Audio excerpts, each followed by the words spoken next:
இடம்பொருள் நேயர்களுக்கு வணக்கம். ஸோ இன்றைக்கி பார்த்தீங்க அப்படின்னா ஏற்கனவே எதிர்பார்த்த ஒரு விஷயம் தான். இன்றைக்கி ஒரு சோகமான எபிசோட். கம்ப்ளீட்டாக பாக்யலட்சுமியில் நடக்கிற விஷயங்கள் எல்லாமே நம்மளே ஒரு மாதிரி சலனப்படுத்தி ஒரு மாதிரி கண் கலங்க வைக்கிற எபிசோடு தான். ஆனால் அதில் முக்கியமான விஷயமா சொல்லணும் அப்படின்னா கோபியாக நடிக்கக்கூடிய சதீஷ் அவர்களுடைய நடிப்பை தான் இன்றைக்கி எபிசோடில் முக்கியமாக சொல்லணும். அப்பாவுடைய மரணத்தை ஒரே பிள்ளையாக இருக்க ஒருத்தர், அதுவும் ஏற்கனவே அப்பாவால் வெறுக்கப்படுற ஒருத்தர் எப்படி அதை தாங்கிக்கிறாரு, எப்படி ப்ராசஸ் பண்ணுறாரு அப்படிங்கிறத பயங்கரமாக நடிச்சிருக்காரு. அதுக்கு முன்னாடியே பார்த்தீங்கன்னா இப்போ இந்த டாக்டர் அவர் தவறிட்டார் பெரியவர் அப்படின்னு சொல்லும்பொழுது எல்லாம் அதிர்ச்சியாகிறாங்க. அப்படிலாம் இருக்க வாய்ப்பே இல்லைங்கிறாங்க. இல்லை நைட்டு கூட நல்லா பேசிட்டு படுத்தார், இப்படிலாம் இருக்க சான்ஸ் இல்லைன்னு இந்த பக்கம் ஜெனி சொல்ல, இந்த பக்கம் செடியை நீங்கள் நல்லா பார்த்தீங்களாங்கிறத சொல்ல எதுவுமே பேசாமல் அப்படியே ஸ்டன் ஆயிடுறாங்க ஈஸ்வரி. அவங்களுக்கு வார்த்தையே வரல. இந்த பக்கம் பாக்கியா அப்படியே நவரசங்களையும் வெளிப்படுத்தி அப்படியே கண் கலங்கி அழுது துடிச்சிக்கிட்டு இருக்காங்க. இப்போ அவர் தெளிவாக சொல்லிடுறாரு, இல்லை நான் செக் பண்ணி பார்த்துட்டேன், கண்டிப்பாக அவர் நோ மோர் அப்படிங்கிறத சொல்லிடுறாரு. உடனே எல்லாம் உள்ளார ஓடி போய் அவரை பிடிச்சி அப்படியே அழ ஆரம்பிக்கிறாங்க, ஒரு மாதிரி கதற ஆரம்பிக்கிறாங்க. பாக்கியா அப்படியே உள்ளே பார்க்க முடியாமல் இல்லை இல்லை இல்லை இப்படி நடக்க வாய்ப்பே இல்லை அப்படிங்கிற மாதிரி வெளில அப்படியே இடிச்சு கீழே விழுந்துடுறாங்க. தலையில் செவுத்தில் சாஞ்சு அப்படியே அழ ஆரம்பிக்கிறாங்க. இந்த பக்கம் செல்வி தான் ரொம்ப சத்தமாக அப்படியே அவங்களும் கீழே உட்காந்து தரையில் உட்காந்து அழ ஆரம்பிக்கிறாங்க. இந்த சமயத்தில் ஈஸ்வரி அவர் காலுக்கடியில் அப்படியே எதுவுமே பேசாமல் அப்படியே அதிர்ச்சியில் உட்காந்துருக்காங்க. பயங்கரமான நடிப்பு. அவங்களுமே செம்மையாக நடிச்சிருந்தாங்க. ராஜலட்சுமி மேமுடைய நடிப்பு சூப்பராக இருந்துச்சு. ஸோ இப்போ அந்த சமயத்தில் பார்த்தீங்க அப்படின்னா கரெக்டாக இப்போ கோபி வாக்கிங் போய்ட்டு வருவார். என்ன வீட்டு வாசலில் கூட்டமாக இருக்குது, என்ன ஆச்சுன்னு சொல்லிட்டு உள்ளார வர பார்க்குறாரு. எல்லாருமே பெரியவர் இப்போ தான் பிறந்தநாள் கொண்டாடினார், குழந்தைய கொஞ்சிக்கிட்டு இருந்தார், நான் பார்த்தேன் அப்படின்னு ஒவ்வொன்றா சொல்லிட்டு இருக்காங்க. இவர் யார் அப்படின்னா அவர் தான் ஐயாவோட பையங்கிறாங்க.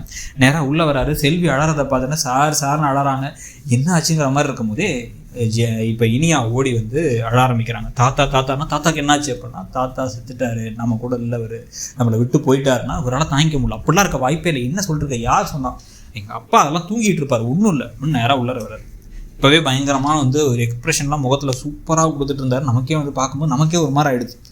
ஸோ அப்போ நேராக உள்ளார வர்றாரு. உள்ளார உங்கள் அப்பாவை பார்த்து, அப்பா எந்திரிங்கப்பா இந்த எந்திரிவார், தண்ணி தெளிச்சா எந்திரிவார் அப்படின்னு தண்ணி தெளிச்சு, நான் வந்திருக்கேன்ப்பான்னு எழுப்பிவிட்டு, நான் வந்திருக்கேன்ப்பா, என்னை திட்டுங்கப்பா அப்படின்னு கோவப்படும் போதே அப்படி அவர் கையை தூக்குறாரு. கை அப்படியே பொத்துன்னு கீழே விடாததும் கையில் இருக்க டெம்பரேச்சருமே அவருக்கு உணர்த்திடுது அப்பா இல்லை அப்படின்ட்டு. இதை அவரால் ஏற்றுக்கவே முடியல. அப்படியே ஒரு மாதிரி இடிஞ்ச மாதிரி ஆயிடுறாரு. ஐயோன்னு சொல்லிட்டு உடனே அப்படியே எதுவுமே பேச முடியாமல் அப்படியே அழுதுகிட்டே இருக்கவர் அப்படியே வெளில கிளம்புறாரு. மெதுவாக நடந்து வெளில வராரு. கதவு கிட்ட ஒரு மாதிரி நின்னுறாரு. ஒரு கட்டத்துக்கு மேலே அப்பான்ட்டு அப்படியே நடந்து இவரோட வீட்டுக்கு வராரு. வீட்டுக்கு வந்தோடனே இவர் வர விதத்தை பார்த்தேன். இது வரைக்கும் எப்பயுமே நக்கலாக பேசுகிற ராதிகா இவருடைய முகம் அந்த கை வச்சிருக்கிற விதத்தை பார்த்தோன்னே ஷாக் ஆகி, என்னாச்சு கோபி, என்னாச்சுன்னு கேட்க அப்பாங்கிறாரு. மாமாக்கு என்னாச்சுன்னா, அப்பா செத்துட்டாரு, அப்பா விட்டு போயிட்டாரு, வா எல்லாரும் இப்படி தான் சொல்கிறாங்க, எனக்கு என்ன பண்ணுறனே தெரில அப்படின்னு, வாங்க போகலாம் அப்படின்னு சொல்லிட்டு மயு பாப்பாவோட சேர்ந்து அவங்க கிளம்பி போகிறாங்க. 3 பேர் உள்ளார போகிறாங்க. உள்ளார போனால் எல்லாரும் அழுதுகிட்டு இருக்காங்க. இன்னமும் தேம்பி அழுதுகிட்டு இருக்காங்க. என்ன பண்ணுறதுனே ஒன்றும் புரியாமல் இருக்காங்க. நேராக உள்ளார போயிடுறாங்க ரூமுக்குள்ளார. போனால் இப்போ அவரை பார்த்த உடனே ராதிகாவுக்கும் அழுக. ஏற்கனவே ஒரு மாதிரி பதறி தான் இருக்காங்க. இங்கே அவங்களுக்கும் அழுக வந்துடுது. அவங்க திருப்பி யாரை பார்க்குறாங்கன்னா ஈஸ்வரியை பார்க்குறாங்க. அதை அவங்க எப்படி ஏற்றுப்பாங்க அப்படின்ட்டு. அவங்களுடைய முகம் அப்படியே இந்த மாதிரி சித்த பிரம்மங்கவங்கெல்லாம் அந்த மாதிரி அப்படியே உட்காந்துருக்கதை பார்த்தோன்னே இவங்களுக்கு இன்னும் இதாகிடுச்சு. இதில் இப்போ கோபி திருப்பி அப்பா என்னை திட்டவா செஞ்சிருங்கப்பா, என்னை அடிக்கவா செஞ்சிருங்கப்பா, என்கிட்ட பேசுங்கப்பா எங்கள் அப்பாப்பா அப்படின்னு சொல்லிட்டு இவர் அழ இந்த பக்கம் செடியனும் உடஞ்சி போயிடுறாரு. இன்னும் எழிலுக்கு யாரும் விஷயத்தை சொல்லவே இல்லை. ஏன்னா இவங்களாலே என்னை ஏற்றுக்க முடியல, அதை ப்ராசஸே பண்ணிக்க முடியாத நிலைமையில் இருக்காங்க. இதில் வெளில பார்த்தீங்கன்னா பாக்கியாவும் இடிஞ்சு போயிருக்காங்க. இதுக்கப்புறம் நாளைக்கு தான் எழிலுக்கு தெரிஞ்சு எழில் அமிர்தா பாப்பா எல்லாரும் அவங்க பார்க்குறது இப்படி ஒரு விஷயம் நடக்குது, ஏன் எதுக்கு அப்படின்னு ப்ராசஸ் பண்ணுறது. கோபத்தை எப்படி ஈஸ்வரி இப்போ வெளிப்படுத்த போகிறாங்க.